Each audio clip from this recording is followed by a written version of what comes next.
Welcome to the Real Estate Pros Show, where we interview real estate investing professionals from coast to coast, as well as the service providers that serve the real estate investing industry.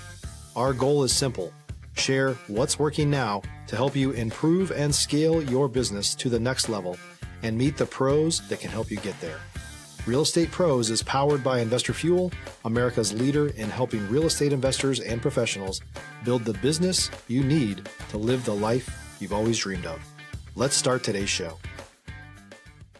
Property insurance for real estate investors doesn't have to be difficult, but it does need to be there to protect you when you need it. MyInvestorInsurance.com not only provides insurance at 15 to 30% cheaper than traditional agencies, it's built specifically for real estate investors like you. You can set up an account in about 2 minutes, get quotes on properties, turn on and turn off insurance for your fix and flip or rental properties in around 2 minutes without having to talk to anyone directly, all through our portal. There's no better way or faster way to make sure you've got the coverage you need to protect you, and no more lengthy policies either.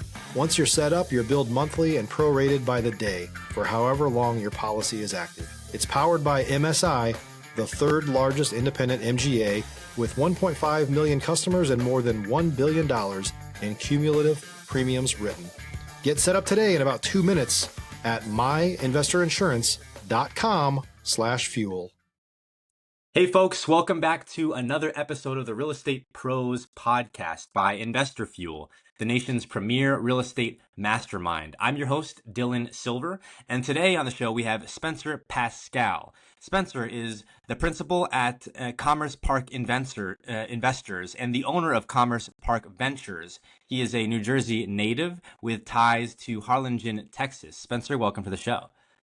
Hey, thanks for having me, Dylan. Appreciate it. Absolutely. Before you hopped on here, I said he's got to have a podcast or something because he's in some kind of a studio. And so you said, yeah, I do have a podcast. So we're going to get into that later on in the show. But first, tell us about your background and how you got into real estate. Yeah, so my background it's kind of simple. My dad has been doing this for 41 years, investment real estate. I grew up with it. It was plugged into me every second. It was really thrown at me in many different directions to the point where you're like, man, I don't know if I want to do this. My entire life is going to be, it's grown up surrounded by real estate. Do I want to have the rest of my life surrounded by it? So, I endeavored in plenty of other things and, kind of came back to, really, I guess, what I drank the Kool-Aid on, which was investment real estate.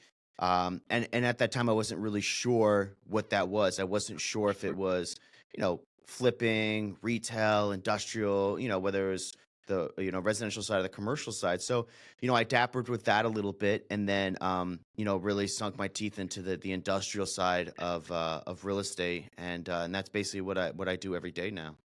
So being a second generation real estate operator and investor, was this something from a young age that you knew, hey, I'm going to go follow in Dad's footsteps? Or was this something that you saw over time that you developed an affinity for? I mean, I think I always kind of had an interest for it. I didn't know really at a young age how you could make a career out of it. I think there's always those things where like you could be a firefighter, you could be a cop, and you're like, oh, that's how you get paid here. I didn't really understand how people made money. I got to see how they got to spend their money. So I knew there was something there where I was like, wow, if I could really learn and understand it, there could be a spot where I can learn. So initially I went in going and looking at other people's lifestyles and going like, man, this seems like a good lifestyle. I think, let me try it out and see if it works. So, but the interest wise, there wasn't too much interest because I didn't really understand it at first. Yeah. What age roughly did you start developing an interest, potentially getting into the business and opening up and looking at it? I would say like probably by sophomore or probably freshman, sophomore year of college. I really kind of started to develop that chapter of understanding it, looking at things differently and stuff. Cool. Where'd you go to school? I started my college career off at ODU in Norfolk, Virginia, Hmm. Old Dominion, and then kind of just my love for real estate took over. So after 2 years, I started working for my dad and Yeah. transferred to an online version of that, and just kept going and going and going to learn as much as I could. We talked a little bit about there's some, and I think East Coasters and Texans may dispute this, but I agree with you. There's some similarities between Texas and Virginia, more so than Texas and New Jersey. I think we might agree on that one. 100%. Yeah, yeah, that's for sure.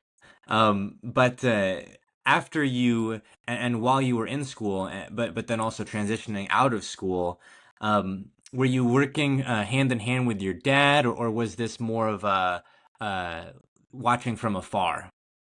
So during college, I ended up getting a job at American Airlines, basically throwing bags on an airplane. And that came with free flight benefits. So that allowed me to fly back and forth from Virginia to New Jersey and spend 1 week there, 1 week at work, 1 week there. And so I did that for close to 2 years until it got to a spot where people started knowing me and going like, well, where's Spencer? Hey, I have a question for Spencer. So I kind of started going like, I'm getting the business people. I was getting involved in a lot more than I thought I was going to in the year to 2 years. And so basically after that, I was like, okay, I think I like this. I want to give it a shot. I was a big marketing guy, degree in marketing, wanted to go out and start a marketing company. I was actually either moving to Arizona, which was my top one, or Texas. Kind of done with the East Coast. Yeah. And so my dad was basically like, hey, look, you spent some good time here. Why don't you give me 1 year, come to Jersey, try it out. If you don't like it, you could always do that. And I was like, fine. So in 2018, I made the move. I moved back to New Jersey. I continued to finish school that I had like a semester left. So I finished it and just went full board with going like, okay, let me find my first property. I need to at a young age and in my generation, you kind of want that instant gratification. So me having that was like, okay, let me find something quick to figure out if this is going to work or not. And so that, really led me to my first investment and stuff. Stop living on an island and join the #1 mastermind in America for professional real estate investors. Investor Fuel is a community of hundreds of the nation's top investors working together to build stronger businesses and better lives. In addition to the amazing community of real estate investors acting as a board of advisors for one another, Investor Fuel members have access to 100% funding on purchase and repairs for our members only, a health insurance program, and benefits and discounts that more than pays for the membership of most of our members, meaning it's actually costing you money to not be a member of Investor Fuel. If you're looking to scale your business and build a business that allows you to live the life of your dreams, please visit investorfuel.com today and book a call with our team. So the first investment, the first deal, I mean, people talk about the trajectory of a real estate investor. In my mind, have what it is for me. It's you're potentially working a W-2 job, or you're in school and you're on the outside and you're seeing things happen and you're saying, how do I get there? Then maybe you go to a meetup or a convention or an event and you're around some people who are doing it. And then I tend to see the gateway in, unless you get a real estate license, is wholesaling. And then from wholesaling, people might go into fix and flipping. From fix and flipping, they might get, a multifamily. And then from multifamily, you either graduate to commercial, or right now, what I've been seeing is a lot of people who become, lenders or note buyers. So where was your entry point in this landscape? Yeah, I mean that's a great question. That's also like it's very true what you're saying is because I didn't have to go through any of that. And a lot of times people, especially in the commercial side, will actually go into brokerage as well to figure out, oh, do I like this and do I do that? As well as the wholesaling is really big. I think that's pretty big on the internet. So is the duplex and flipping. And I had the privilege of not having any of those as an initial distraction for me because my father did this for 41 years. It was like, okay, if you're going to come in, you're going to follow me, you're going to shadow me. So like I said before, like I moved right in with him. I sold my car, moved in with him. And I said, look, I'm going to do this. I'm going to give it a shot. And his 1 year was 6 months to me in my head. So, I just was like 6 months of all industrial because that's all we bought. Let me try to find industrial. And this is before COVID. So industrial was a completely different market Yeah. than it is now. And so I would go and look at buildings and do all that. So I didn't have those distractions of, should I do this? Should I do that? I mean, again, there's always when you sell everything and you're kind of going like, well, I want to make some money. So, I dappered in some investments, but my core focus was, how do I buy my first industrial building? And then what do I do? because my only coach was my dad at that time. So I really leaned on that experience to get to that next level. Getting in as a buyer of industrial buildings, I think a lot of people will hear this and say, man, I hope to give my children that kind of an opportunity. And so Yeah. you ran with it. But I know, because I know these deals just don't come out of nowhere, that even handed everything, more people than not will squander the opportunity, not see any value in it, or not put forth the effort. So tell us, if you recall, that first or second deal, or maybe the third, or what was some of the first deals, and how did you come across maybe the first one? If you're looking for consistent, high-quality leads, look no further than Investor Machine. Investor Machine isn't just another agency. It's the most sophisticated, data-driven lead generation company on the planet for real estate investors, and serves the role of being not just a lead generator for your business, but a marketing partner that is helping you achieve your goals along the way. Go to investormachine.com to learn more and schedule a call with our team today.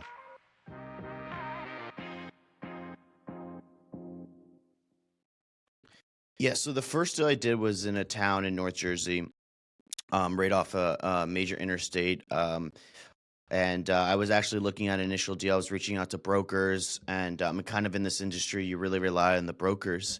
So that was my first, real learning lesson, that this is not going to be like maybe like a housing where you can look online and cold call. That wasn't going to happen here. And so that was the first change where I was like, okay, so that's out the window. So I just started calling brokers and tons, like, what do you have for sale? What do you have here? Kind of figured out what my dad was looking for, to like where we would buy. And so I came across one property, and I went with my dad, and I was like, look, I think this is a great investment. And he's like, I don't think these numbers work. We have this term it's called, it's a building, it's a dog with fleas.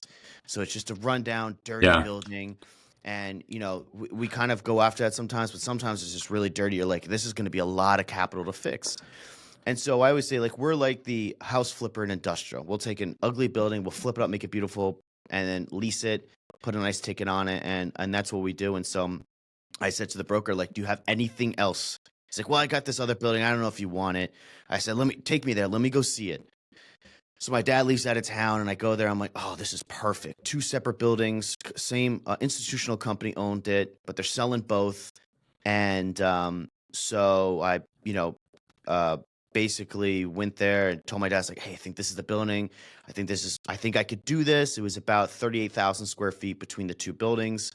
And so he was away, and he's like, look, if you want to do it, that's fine, but here's the max number you can put on it. So I put not the max. I probably do about 800 grand less on it. And someone outbids me. They take the other guy. I'm bummed out because I was like, man, I am 4 months in to being full-time into this industry. And 3 weeks later, the broker comes back. He says, hey, that guy ended up bluffing. Do you want to take the deal? I said, I'll take the deal, but I'm taking out my original number. And they said, look, if you give us 100 grand more, it's your deal. So I talked to my dad. He's like, look, I think we can make that work. So let's do it. So we ended up getting the deal.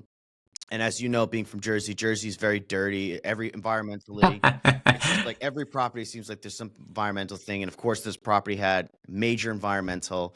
And so I got to learn all about the environmental. And, basically a year later, we closed on that property. I bought that property for about $65, $75 a square foot. And now keep in mind, if people don't really know, industrial New Jersey in that area, in the central Jersey area, is about anywhere from $200 to $300 a square foot now after COVID. So in 2019, buying a building for about $70 a square foot was amazing. So I bought that building. Bank looks at me and goes like, we're not giving this kid a loan. My dad comes on the loan with me. Then I figured out I need money to renovate it. So got a renovation loan from the bank, and that was really my first endeavor into it. And leased it out, did all that, put it on the shelf, and now it's it's a long-term investment for me. And it's kind of funny. I think I bought that building with my renovation loan. I think it was about $3 million total with the renovation loan, but I bought the building for about $2.5 million at the time, maybe a little bit more. And I just got it appraised to go buy another building, and it just got appraised for about $8 million. Wow. So, there was, the COVID definitely helped that, but there is definitely a change to where it was at that moment when I got and I got that first distribution check, and I only owned 25% of it, and that was more than I thought I was going to get. Yeah. If you're a new or newer real estate investor looking to launch or grow your real estate investing business, please check out Investor Fuel Club. It's a coaching community, but unlike anything you've ever seen before. And you can actually partner with members of our mastermind from coast to coast on deals right in your market. There's no better opportunity to build a consistent business than to literally partner with pros to help you avoid costly mistakes, avoid the need for capital to do deals, and help you eliminate your fears as you're starting your business. Learn more about Investor Fuel Club at investorfuel.com/club. And so it's at that moment, 2 years later, actually it was almost 3 years later before I got the first distribution check, that I was like, okay, I think I could do this. I can go on a nice vacation with this. Let's go find some more. But, I think a lot of people forget these investment stuffs, they take so long. It takes so long to see that return. But the first time you get it, it's, you're in. You're over the The moon. next one. That's Yeah. what I hear about commercial is it's a slower burn. It's not wholesaling for sure. It's not fix and flipping. And sometimes, I've heard various different strategies, but it's not like you're cash flowing super hard out the gate. It may be the opposite of that. Right. And I also spoke with a woman who gave me some great perspective. She did 50 flips. She's a California investor, but also lived in Boston. And she told me, I'm in the commercial space, but you could lose all your money very quickly with bad analysis, and she's seen it before. And 100%. so it's not all sunshine and rainbows. If you bought right before COVID happened, then what were you doing? So you guys were able to figure it out. So that goes into the next question that I have for you. During COVID, what happened with these commercial investments? Yeah. So at that time, kind of after I drank the Kool-Aid on this, I was like, all right, I'm going to do this now. I ramped up our company completely, from 2 employees to 6 to 12 to 13. I kept going. And with that came a lot more properties, a lot more risk, a lot more uncertainty a little bit because you're getting out of that comfort zone a little bit. And so for me, I was always okay being uncomfortable. I knew that was some type of growth with that. And so you start ramping up that hard, and you start to hit this plateau thing a little bit where COVID made everyone really hit that. So you go like, man, did I ramp up too hard? Did I buy too many investments? I was buying these buildings at a great number, but then now nobody wants to do anything. Maybe I was $10 a square foot. Now everything's $15 to $18 a square foot. So it was one of those recessions where you didn't know if it was financial or we thought it was financial, but it ended up being medical. So for COVID, it was just, I spent a lot of nights and a lot of months basically protecting the current assets I had. And part of that, I went out and I made PPP packages for my tenants, and then I would give it to them, be like, hoping they would pay me first rent. And, I owned 2 smaller apartment complexes at the time, and owned a couple more industrial buildings by then. You just hit us with an acronym. What is a PVP package? So the PPP package during COVID, when people were trying to get the loans from the government, and basically what happens is if you own a small business, they would give you a certain amount of money, and they expect you to take that money, pay your rent, and then also use that for your business. So I thought at that time during COVID, I'm like, if I put these packages together for my tenants, they'll pay me first. Yeah. And what I figured out is they're not going to pay me first. The first thing they're going to do is go buy a brand new car, go and shop luxury, and then tell me, hey, I didn't get as much as I thought I was going to get from the government. I need to delay that rent. And so at that time, it got scary because, I'm putting in the backside while still trying to put keep my employees on salary and stuff like that. So it was tough for a while until the economy really changed and industrial became big. And there was a lot of good deals where I'm like, man, do I buy this right now? Do I hold on to it? Banks were unsure at that time. So COVID was really, really all over the place because you didn't know what direction to go, and you sat on that plateau of going, do I take that next risk? Because everything was a risk in the beginning to grow, and then COVID sheltered that risk, and then you're sitting here trying to like juggle the risk of like, well, let me just keep everything going, and it was really hard to keep everything going. And I would say that that was the biggest with COVID, was keeping everything going as much as possible while trying to grow. While you're going through that, are you seeing your peers in the space go through insurmountable challenges? Are you seeing people go under? What was the temperature like in the community over there in New Jersey? Yeah, so that's actually, no one's ever actually asked that, and that's a really good question, is because we all knew kind of what was happening in the apartment industry. We all kind of knew what was going on in the retail industry, right? COVID really took out those mom and pops, left the big guys there. But what was happening in industrial was wild.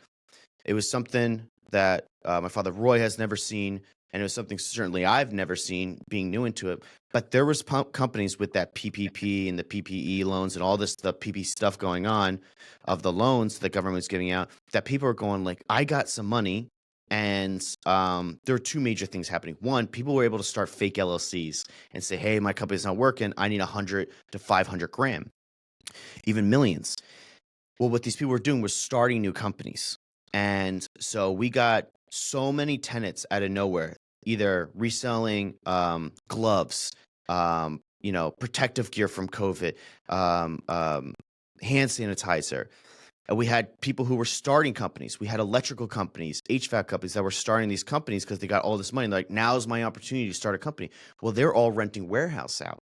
So we're going like, well, you have no financial backgrounds. Like, I guess we're just going to rent it to you because we need the leases, and you guys want to start your company. And so I'm all about the American dream. I'm all about helping someone start their company, do all that. I mean, that's the great thing about industrial. But it was a large amount of people who got a lot of money starting things. And the craziest part of that is that when COVID kind of changed in 2023, really, all those people that thought, oh, I know what I'm doing, didn't. They all failed. About 95% of them all failed. They all filed for chapter.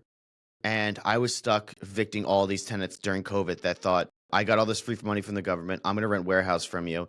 And that was worse than putting packages together for people hoping they would pay me. And so that was like, it was an annoying, but it was a great learning curve because we implemented new programs in our company, background checks, landlord background checks. And but we spent so much money and time on legal and eviction.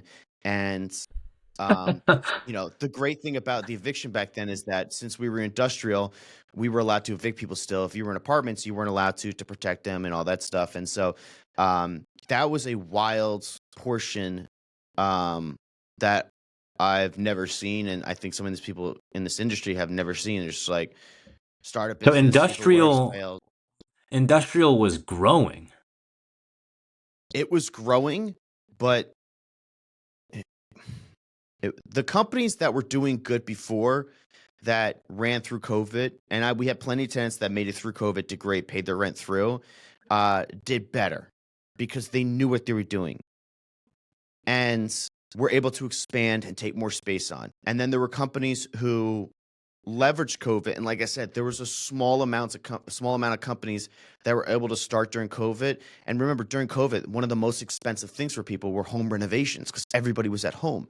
So all these contractors renting out warehouse space, doing all this. So people wanted to start a company. That was their time to try it, except we needed tenants a little bit at that time, and we helped them. And a lot of it really backfired on us. So it took 2 years to really recover, to get all those tenants out, then get proper tenants in, clean that up. And, last year was one of our lowest years of buying and leasing our current portfolio. And so this year's actually picking up again. We're buying. I think we're under contract for about 8 or 10 properties now. Leasing starting to pick up again. But last year, it seemed like one of those years where it was weaving out all that mischief, stuff during COVID and stuff as well. So It was quite the journey. It's quite interesting to hear from more than arm's length distance. That actually there were real estate businesses which flourished during COVID, and it makes sense, you know. I remember, just on a personal note, I was living in Texas at the time, but I had traveled to, I believe it was outside of Washington D.C., like in Maryland, and I remember there were lines outside of Whole Foods. That in the gyms you had to be wearing masks, Yeah. even like while you're in the middle of heavy bench. And in Texas, we didn't have these regulations, and so my thought was that, man, everybody's got to be feeling it. But it's good to hear that some people actually made it through and had new revenue streams. Which let's pivot here a little bit here, Spencer. Let's talk a little bit about the two ventures that you're a part of and how they relate and how they differ. You have Commerce Park Investors and Commerce Park Ventures. Yeah. Yeah. So Commerce Park Investors is my dad's company that he's bad for many, many years. And so when I came in, I just ramped it up completely. Being young and being a little older, I was just like, am I going to do this the rest of my life? My goal is Right. to have 300 employees someday, which is still a goal. And so one of the biggest things I started getting annoyed with was that, like, man, my dad's got a gun every loan I do. So maybe about 4 years, no, 3 years ago, I created a company called Commerce Park Ventures, and it was to venture into funding and raising capital for some of these larger assets. And so, as a scale, when I started, we had about 400,000 or 500,000 square feet of assets. We're currently at 1.6 million, and with everything under contract, if it all goes through, we'll be at about 2.5 million square feet. So, scaling wise, I wanted to get to a spot to scale very large, very quickly, and it was all trial and error. So that's pretty concerning at a 25 or 26-year-old at that time. And so when I created Ventures, I said I got to find a way to ultimately have a goal if banks aren't involved in all my stuff, right? The more the Right. banks are involved, the more they have control over the deal. If I can raise more capital or I can front different deals, I can afford to do these larger deals. So when I created Commerce Park Ventures, I started with a couple people I knew. They gave me some money. We bought our first deal. That deal was about 4 million, and then we did another deal, and then a year ago, we came across a property that was $11.5 million out in Pennsylvania, and I said, I think we can fund this deal. So we went out. I joined ventures with another younger group, and I said, "You guys help me with the raising the capital. I'll do all the backside stuff. Find the real estate. I'll manage it. All that." So we raised about $5.5 million in 7 days, and financed the rest of it to give a 70-30 split on that. And then we went out and did it again. And that next one was a $15.5 million property. Then we went out and did it again. The next one was a $15 million property, and we did that all in 1 year. Closed all the same year, and I sat down with my dad. I was like, "Wow, this is really working. What's the next level to this?" So, ventures just it really took off, and so we decided that Commerce Park Investors is anything my dad and I buy together, or he just buys, and ventures is solely all the funding side. Um, and so it just, that was a time when funding was really big as well. But we had such a solid portfolio before we went into this that it made people feel comfortable. We created a team inside of our office that was more professional than just me, my dad, and QuickBooks and some lady who was, $200 a month. And so we created a team that, really took off, which allowed ventures to get to that next level. So it was pretty cool that we were able to do that in such a short period of time. When you're going through that growing process, what it reminds me of, I think it's Patrick Bet-David who said this, that uh, the ideal way for him to live life is to be in business so that he can work with his family, so that if he has a son who's an attorney, the son can be the attorney for the business. If he has a son who's an architect or some type of mechanical engineer of some kind, perhaps they could plan landscapes and buildings. And I think it was a combination of your hunger for more, but also your dad laying the foundation. Where I probably your dad did not see the level that you took it to, but now that you're there, he's 100%. probably thrilled that you're there. And so it's a collaboration in that effect. Yeah, I think we're both very surprised a little bit. because it's one thing to say something and it's one thing to perform those actions. And I think he's surprised, but he's also was very nervous through the whole process of it, because you're trusting, at the time, 23-year-old, 22-year-old son to come in there and be like, Dad, let's do this. Dad, let's do that. And then you're just like, okay, settle down a little bit. So, there's definitely a learning curve on both of ours, but I think where we are now is incredible. It's a blessing, and we're really not stopping at all. Any siblings that you have? I do. I have a younger brother and an older sister. And so are either of them in the business, or is it you? It's just me. My brother's doing, so he's a pilot for American Airlines, and my sister works on farms and does all that in Virginia. Interesting. Maybe there's a collaboration with your sister somewhere down the line. I don't know how, unless you buy an airline, I don't know how brother will be part of it, but who knows?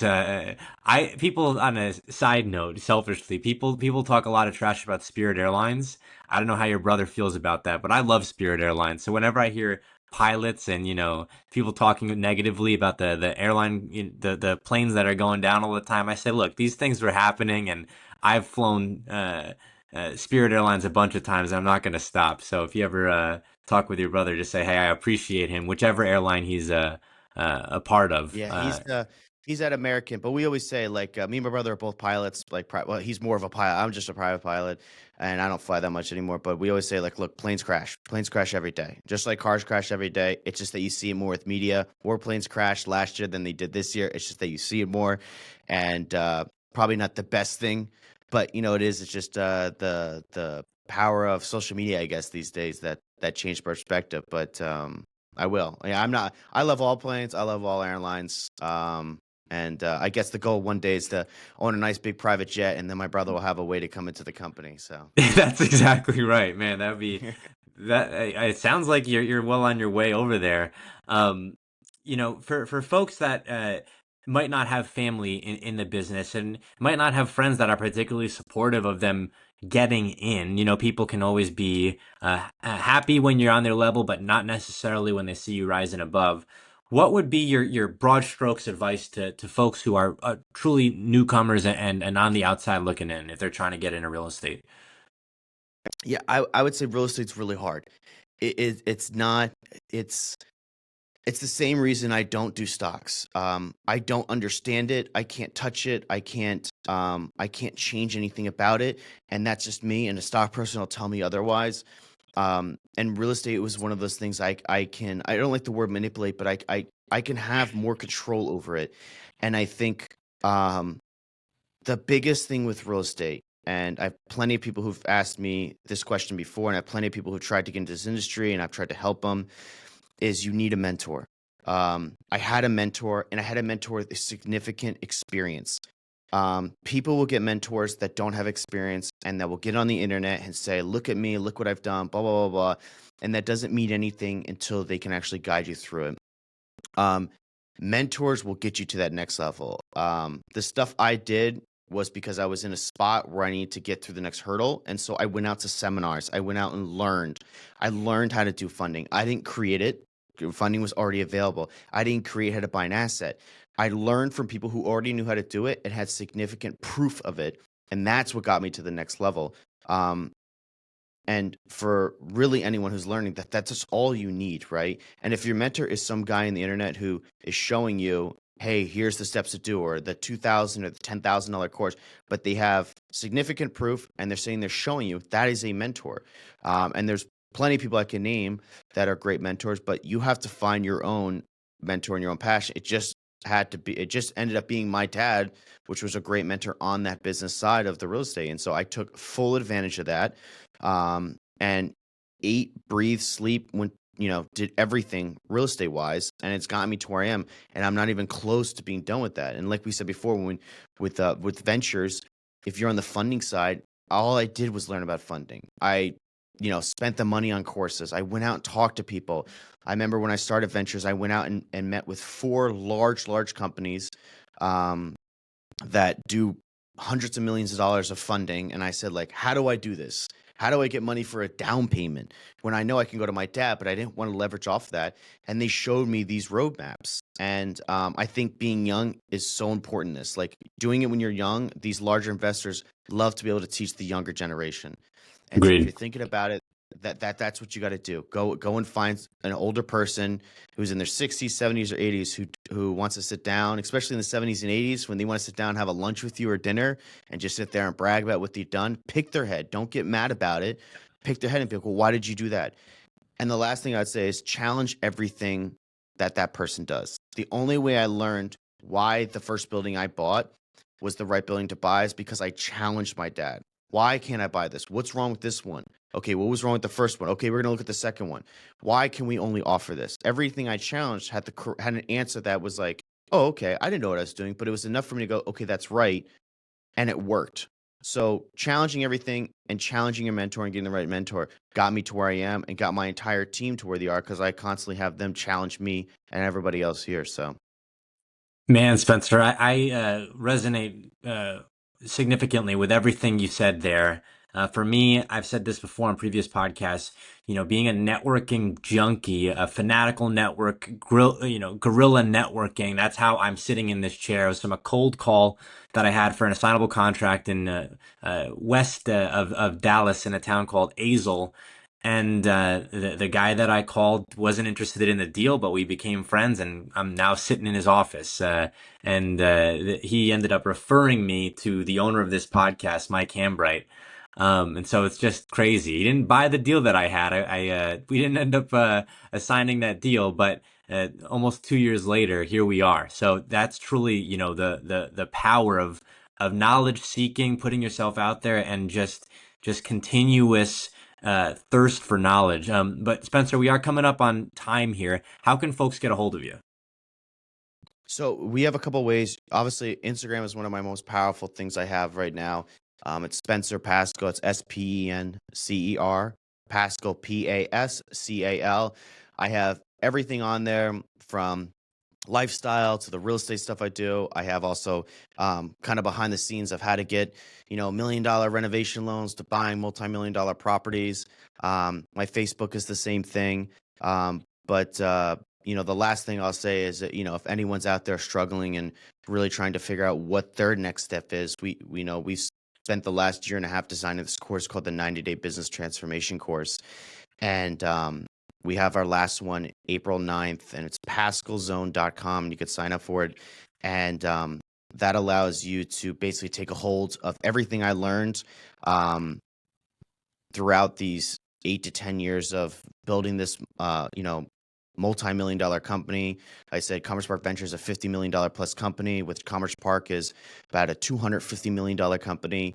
And so while I won't be able to teach you how to do the real estate side of it, I will be able to teach you in 90 days how to transform your company, and basically everything you heard today on how I got to that. So it's very interesting. It's a lot of fun, and we have a really good group on there. So. That's terrific, man. Thank you so much for spending a half hour with us here today. And folks, that wraps up another episode of the Real Estate Pros podcast, brought to you by Investor Fuel, the nation's premier real estate mastermind. Until next time, thanks for tuning in. Thanks for joining us for today's Real Estate Pros show. You can learn more about the amazing benefits of the Investor Fuel Mastermind community, including surrounding yourself with hundreds of other rock stars, 100% financing for your deals, and members-only discounts from vendors you're likely already using that, as a member of Investor Fuel, will save you more than the cost of your membership. Visit investorfuel.com to learn more. If you're interested in joining us as a guest of this show, please visit investorfuel.com/pros to apply. You can also check the show notes for access to free resources, how to get access to world-class lead generation, and much more. Don't forget to subscribe so you never miss another episode. Have a great day. We'll see you on the next show.